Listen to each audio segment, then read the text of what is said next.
Bonjour, bonjour, on nous entend donc. Bienvenue pour notre première interview de chercheur slash intervenant de l'ICM, bon, hormis le grand patron qui est passé tout à l'heure. Nous avons là Nicolas Villain, qui est un membre du département de neurologie de l'hôpital de la Pitié-Salpêtrière et aussi, je crois, que vous faites partie de l'ICM.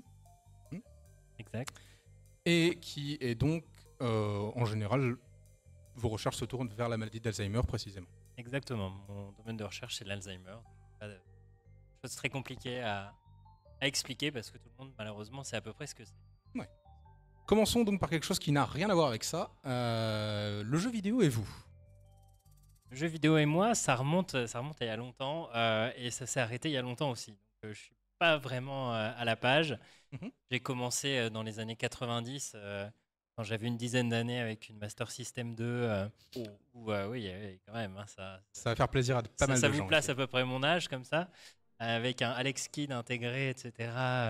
Oui, quand même, merci.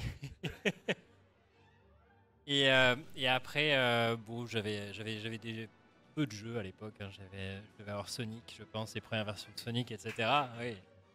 C'est des jeux qu'on voit dans ce genre de marathon. Et du coup, en parlant de ce marathon, le speedrun, est-ce que c'est quelque chose qui vous parle, hormis du coup maintenant en connaissant cet événement?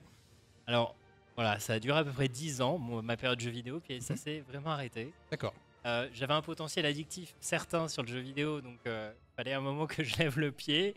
Les études ont pris le pas et depuis, j'ai pas vraiment raccroché les wagons. Donc speedrun, pour moi, ça me parle pas du tout. D'accord. Donc oui, c'est le fait de faire un jeu le plus vite possible, et c'est ce qu'on va faire tout ce week-end. Bon, passons maintenant au vif du sujet. Par rapport à la maladie d'Alzheimer, vous voulez nous parler de certaines actualités, par rapport potentiellement à de nouvelles thérapies qui sont en voie de progression, de construction. C'est ça, donc là, si on remonte à peu près l'époque où j'ai arrêté de jouer aux jeux vidéo, donc début des années 2000, là, il n'y avait plus de médicaments, plus de nouveaux médicaments qui a été autorisé depuis cette époque-là. Et là, on a un nouveau médicament qui est sorti cette année et qui a été autorisé aux États-Unis, qui est en cours de négociation auprès de l'Europe, qui est un traitement un peu compliqué par rapport à ce qu'on avait jusqu'à présent. Ce sont des perfusions mensuelles ou bimensuelles de médicaments, d'anticorps qui vont aller se loger dans le cerveau pour nettoyer certaines protéines qui se sont accumulées. On appelle la protéine bêta-amyloïde. Ce médicament, il porte le nom d'immunothérapie. Hein. C'est un traitement cher et complexe.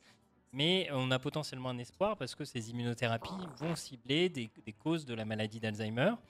Donc, pour l'instant, on a des résultats sur des données de 18 mois, ce qui est court à l'échelle de la maladie d'Alzheimer. Hein. C'est une maladie qui évolue sur 15-20 ans en tout. Sur 18 mois, ça marche un peu. Donc, ça, c'est un certain espoir pour les patients. Après, ce sont quand même des traitements complexes à mettre en place. Donc, il y a un effet. Il y a quelques effets secondaires qu'il faut bien évidemment gérer. Et puis, il y a toute la logistique derrière à mettre en place. Donc, c'est clairement un nouvel espoir. Ça va changer beaucoup de choses pour l'avenir de cette maladie, la façon dont on la diagnostique, la façon dont on traite les gens. Et donc, c'est à ça qu'on essaie de faire face ici à l'Institut et aussi à l'hôpital Salpêtrière de manière plus globale. Et de ce que j'ai compris, beaucoup des débats se concentrent sur est-ce que les bénéfices valent les effets secondaires dont vous parlez. Et ce qui a été remarqué, c'est que cette thérapie a un effet particulièrement intéressant si elle est utilisée en tout début, quand la maladie d'Alzheimer est détectée très tôt. Et donc ça nous mène à votre projet qui a à voir avec les biomarqueurs, qui serait une façon de détecter la maladie plus tôt, en tout cas de nouvelles façons de les aborder. C'est ça, exactement. Donc les biomarqueurs, c'est simplement un marqueur biologique, hein, c'est simplement ce que veut dire ça, biomarqueur. Et donc, grâce à des marqueurs biologiques, on peut voir les protéines justement qui s'accumulent de façon anormale dans le cerveau. On peut les doser. Et initialement, on pouvait le faire dans le liquide céphalorachidien avec une fonction vert. Et désormais, on peut le faire dans le sang avec des techniques d'immunodétection de deuxième génération qui sont beaucoup plus sensibles que les précédentes, qui permettent de descendre à des concentrations extrêmement faibles, tout en gardant leur spécificité. Donc, grâce à ces biomarqueurs dans le sang, on peut désormais avoir une image de ce qui se passe dans le cerveau. Encore imparfaite, mais on y arrive désormais alors qu'on n'y arrivait pas encore il y a 5 ans. Donc on développe un programme de recherche autour de ça, notamment pour améliorer ces biomarqueurs, parce que quelque chose de particulier dont on s'est rendu compte avec l'arrivée de ces biomarqueurs, c'est que finalement il y a beaucoup de personnes dans la population générale qui ont ces protéines anormales et qui vont bien, et qui vont rester bien toute leur vie. Donc, on aimerait bien avoir des Donc ça, on les a, ces biomarqueurs, on sait le faire, mais finalement, ils sont moyennement utiles puisqu'on détecte aussi bien des gens qui vont bien que des gens qui ont la maladie d'Alzheimer. Ce qu'on essaie de développer, justement, ce sont des biomarqueurs qui sont spécifiques au pronostic. Donc, non seulement vous avez les lésions de la maladie, mais en plus, vous êtes engagé dans un mécanisme de neurodégénérescence qui mènera malheureusement à la maladie. Et en identifiant comme ça ces nouveaux biomarqueurs de neurodégénérescence, ça nous permettra d'identifier les sujets qui seront les plus indiqués pour recevoir ce type de traitement qui doit être, comme vous l'avez bien dit, donné le plus en amont possible. Très bien. Et votre projet en particulier s'oriente vers? Justement, moi je m'occupe de l'équipe biomarqueur, donc en collaboration avec un professeur qui nous rend visite de Suède qui s'appelle Kai Bleno. Je coordonne l'équipe. Il y a un doctorant qui s'appelle Alberto González Mayoral et une ingénieure qui s'appelle Lydie Sekel. Et je coordonne leurs travaux. Alors le travail exactement d'Alberto, c'est comprendre l'histoire naturelle de l'évolution de ces biomarqueurs à travers des modèles à la fois souris et faire le parallèle chez l'homme. Et IDIN, c'est de développer de nouveaux biomarqueurs et de screener dans des cohortes qu'on a déjà à notre disposition de patients, soit à Paris, soit des cohortes nationales. D'accord.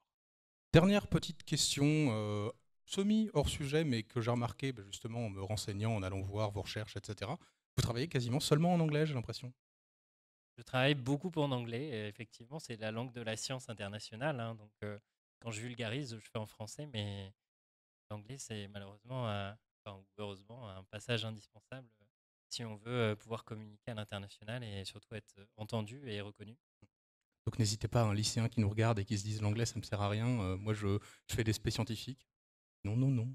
Alors, je conseille, maintenant, il y a quand même de très bons logiciels d'intelligence artificielle, de correction de grammaire qui sont quand même pas mal utiles hein, pour lisser un peu votre anglais. Quand vous écrivez des choses qui sonnent très franglais, vous les mettez dedans et ça donne tout de suite un petit truc. Ça ne vous aidera pas à faire une conférence, par contre. Ça vous aidera pas à faire une conférence, mais vous pouvez apprendre un texte. Hein. Certes. Merci énormément.